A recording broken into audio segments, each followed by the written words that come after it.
Good evening. Thank you for joining me tonight for this edition of TV2 Online. I'm Connor Steffen, coming to you remotely from my home in downtown Kent. We begin with breaking news. Former Minneapolis police officer Derek Chauvin found guilty on all charges in the death of George Floyd last May. Second-degree murder, third-degree murder, and second-degree manslaughter. We, the jury, in the above entitled matter as to count 1, unintentional second-degree murder while committing a felony, find the defendant guilty. After close to 10 hours of deliberations over just 2 days, we, the jury, in the above entitled matter as to count 2, third-degree murder, perpetrating an eminently dangerous act, find the defendant guilty. The verdict is in. We, the jury, in the above entitled matter as to count 3, second-degree manslaughter, culpable negligence, creating an unreasonable risk, find the defendant guilty. The jury finding former Minneapolis police officer Derek Chauvin guilty on all 3 counts. I would not call today's verdict justice, however, because justice implies true restoration.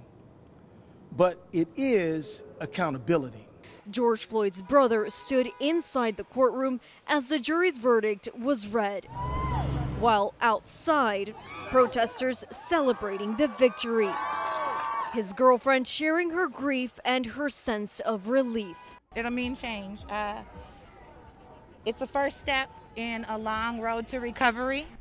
Chauvin's bail was revoked, and he was led out of the courthouse in handcuffs.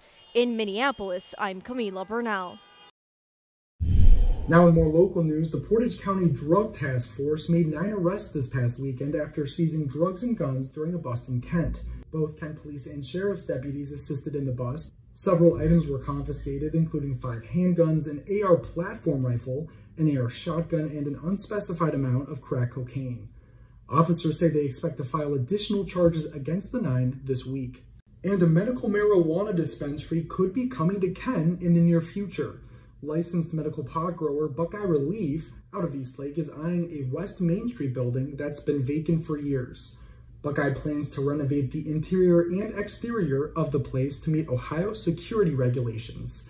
But the dispensary has many steps it'll have to take before receiving state authorization to open.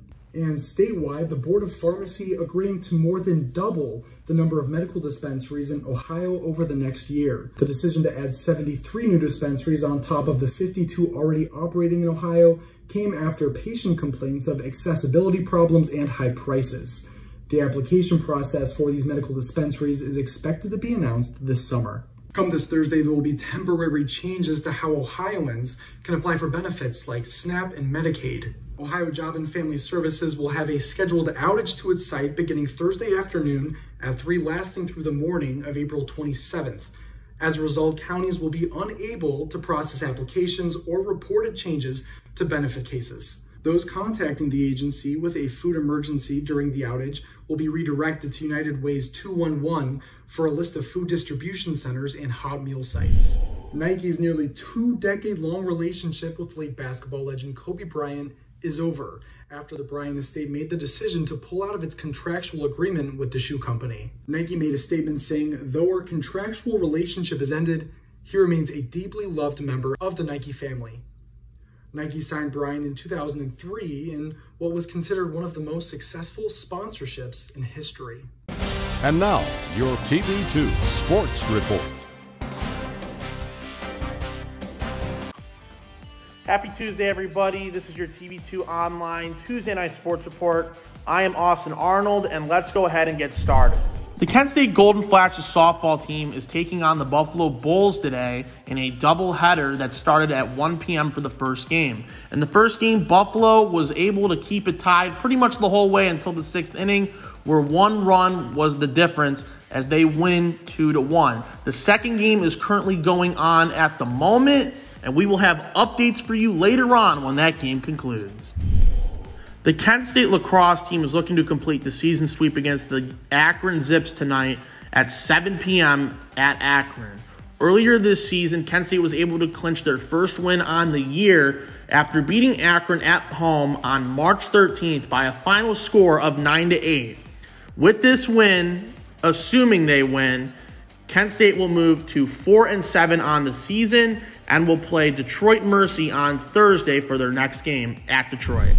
Cavs trying to avoid a 3-game losing streak. They were in Detroit to start their 2-game road trip. Hamidou Diallo with the dunk on the other end, putting the Pistons up big. Later on, Killian Hayes, he tried to find Stewart underneath the basket. Jared Allen says no, and Colin Sexton on the other end from Garland to make it a 3-point game. Garland, 96 all. He finds Sexton, bang from Euclid Street, puts him up 3 at that time. Hayes, however, and the Pistons had other plans as Stewart gets the alley-oop from Hayes. And then later on, this would ice it pretty much here. Frank Jackson, a beautiful and one layup. Cavs fall in this game 109-105. The Cavs are on a 3-game losing streak, and their next game is tomorrow night against the Bulls at 7 p.m. That is all I have for you guys today. Thank you so much for tuning in. Be sure to follow us on our social media at TV2 KSU Sports for more Kent State sports coverage and much, much more. For TV2 Sports, I'm Austin Arnold. Send it back to you guys. The site where Harriet Tubman and her family lived has been discovered. State and federal officials in Maryland made the announcement Tuesday at the Harriet Tubman Underground Railroad Visitor Center in Church Creek. This comes after an archaeologist found a coin from 1808 along Maryland's eastern shore. Experts say that location is where Tubman, her parents, and siblings lived before she escaped slavery. Between 1850 to 1860, Tubman used the Underground Railroad to rescue slaves from the South prior to the Civil War. Harriet Tubman worked alongside her father as a teenager, and historians believe that Tubman learned to navigate the land and waterways she would later traverse to lead enslaved people to freedom. The discovery of Ben Ross's cabin is a major find. And that will do it for tonight's edition of TV2 Online. For more coverage of the latest breaking headlines, find us on social media at Kent Wired. Signing off for the last time this semester, I'm Connor Steffen. Have a great night.